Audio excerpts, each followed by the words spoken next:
I'm Jim Masel, and with me I have Bob Malechek, and his plane is sitting right behind us. We just got back from doing some flying, and I thought for all the QBAers who are wondering and building and want to know how the plane flies, I thought we'd just chit-chat with a little bit, especially starting with landings and takeoffs, since cruise, nobody has much problems with that. Bob, I was out in Sherman when you were first testing your plane, taxi testing, and it was a little bit kind of goosey on taxi initially, but since you got used to it, how do you take off with the plane? What's your procedure? Jim, my first takeoff was pretty squirrely, and as you remember, and the thing that I was thinking in my mind was on my first takeoff was to let the plane gradually accelerate, and as the plane started to lift off, I go ahead and apply more power and go. As I started down the runway, I thought I had my taxi speeds pretty well nailed, and I thought it was going to fly at about 65, 70 miles an hour. And so when I took off down the runway, I found that about that speed, the tail popped up. And I had some lessons in a tail dragger, and when that happens, why, you're ready to fly, and you go ahead and pull back, and you take off. So I hit the power, and I pulled it back, and the right front wing caught a little more air than the left wing and on the canard, and the thing took off into a left bank. And I couldn't recover it with the ailerons. It just kept going right into a knife edge, and I thought, oh boy, here we go. But pretty soon, the left wing caught, and she pitched up pretty violently, and the way we went, everything turned out okay. Your heart thumping? Needless to say my heart was a-jumping, and I was swearing over the over the air and everything. I was quite nervous, because I thought that I missed on the trim settings and all that, and I thought the thing was just full out of trim.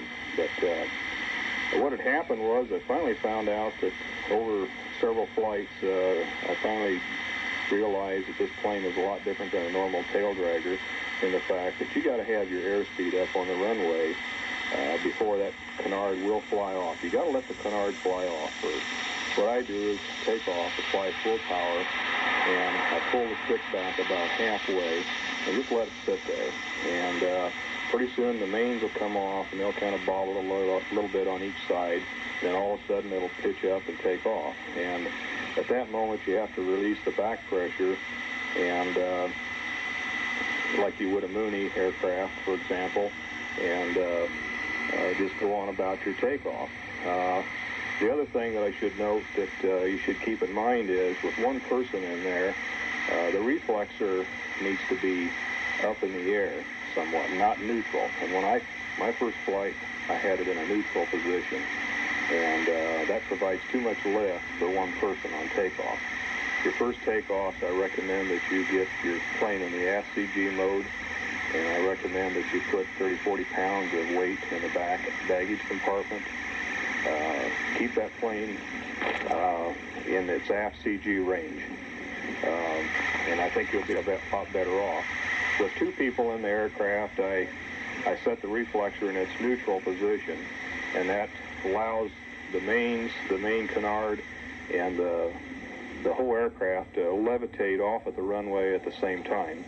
If you don't do that, why, the first thing will happen is the tail will come up, and then after a while the mains will come up. So you'll have to experiment with that. But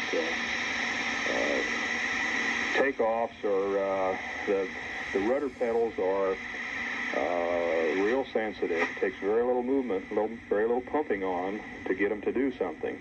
And I find that a guy has a tendency to over-control on that end of it. You know, you get to chasing them, and it takes very little short little jabs to do it, but it's just like a tail dragger. You got to be ahead of the game.